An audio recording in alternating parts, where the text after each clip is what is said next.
Salut tout le monde, j'espère que vous allez bien. Aujourd'hui, je vous prépare mon petit déjeuner. Donc c'est une recette que j'ai tout le temps dans mes placards, tout simplement parce que c'est ma recette de base, c'est mes céréales, donc slash mes granolas. C'est une recette ultra saine, donc je pense qu'elle conviendra à beaucoup de monde et elle est ultra simple aussi. Donc c'est parti, j'espère que ça va. Du coup, pour les céréales que je fais au petit déjeuner, c'est super simple, la recette vraiment très simple. Là je vous mets vraiment les ingrédients de base, au fur et à mesure dans la recette je vous dirai si vous pouvez rajouter tel ingrédient ou quoi et à quel moment bien sûr.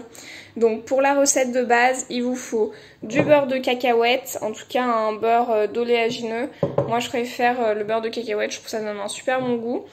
Il vous faut des flocons d'avoine, du sirop d'érable ou du sirop d'agave, des graines de chia, donc ça donne une petite texture en plus et moi j'aime bien en rajouter un peu partout parce que c'est riche en calcium et moi il me faut absolument du calcium dans mon alimentation.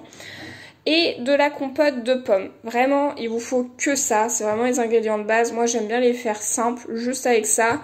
Mais vous pouvez très bien rajouter des noisettes, des noix concassées, des raisins secs, des fruits séchés, etc. Donc pour ça, je vous dirai à quel moment il faut les insérer durant la recette. Et du coup, c'est parti. Donc là, je viens mettre 250 g de flocons d'avoine en premier temps. Je viens mettre du coup mes graines de chia, donc ça c'est facultatif en vrai, mais je trouve que ça donne une petite texture en plus. J'en mets, c'est vraiment, je fais vraiment ça à l'œil pour les graines de chia par contre, mais là j'ai ma balance juste en dessous comme ça je peux vous dire un petit peu.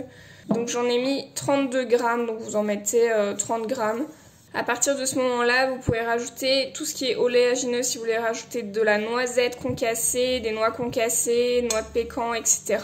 Tout ce qui est fruits secs, c'est après cuisson et pépites de chocolat aussi, sinon ça va cramer à la cuisson et ça va devenir ultra sec pour ce qui est des fruits secs.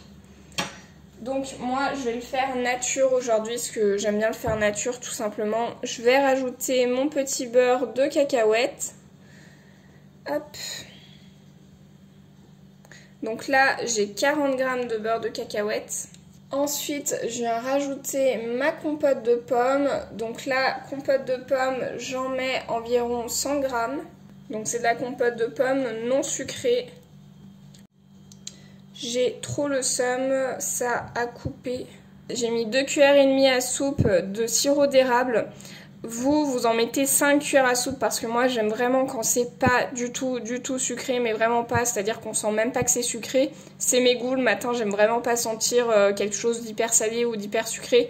Donc pour vous ce sera 5 cuillères à soupe si vous aimez les choses pas très sucrées. Donc pour ceux qui aiment beaucoup le sucre, vous pouvez en rajouter un peu plus, du sirop d'érable ou du sirop d'agave, voilà. À partir du moment où vous voyez que ça commence à être pas trop mal, ça commence à former des petites tables, vous voyez, comme ça, et que c'est quand même bien mélangé de partout, vous pouvez commencer à préchauffer votre four à 150 degrés, chaleur tournante. Là, j'ai ma plaque, petit papier cuisson. Là, tout simplement, vous versez votre granola. Donc là, je l'étale au mieux sur la plaque de partout, que ça soit pas trop épais pour bien que ça cuise uniformément. Voilà nos granolas. Vraiment, il n'y a pas plus simple comme recette. Je pense que ce sera la vidéo la plus courte de ma chaîne. Mais au moins, vous avez une recette saine et bonne pour le petit déjeuner sans en avoir pour vraiment très cher. C'est parti, je vais y mettre au four. Let's go!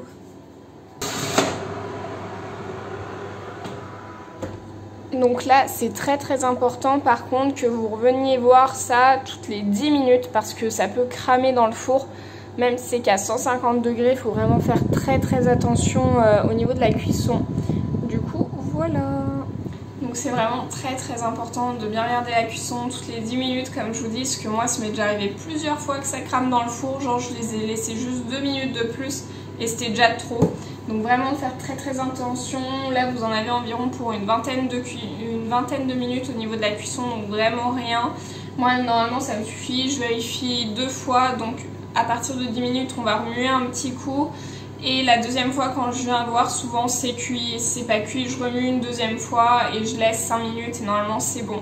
Ça dépend vraiment des fois, ça dépend si Mes flocons d'avoine ils sont trop humidifiés ou quoi, vous savez, selon où ils les stockent dans les entrepôts etc. en magasin.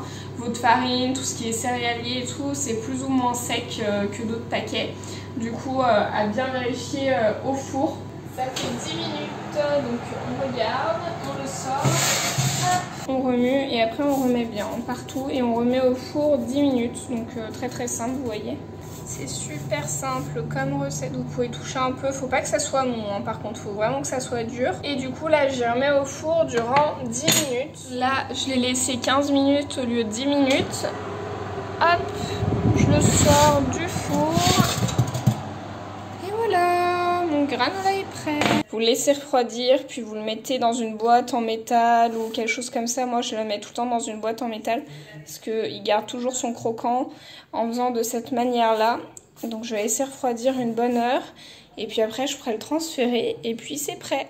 Du coup voilà, cette petite recette de céréales est à présent terminée. Comme vous pouvez voir, c'est une recette très simple, très rapide à faire.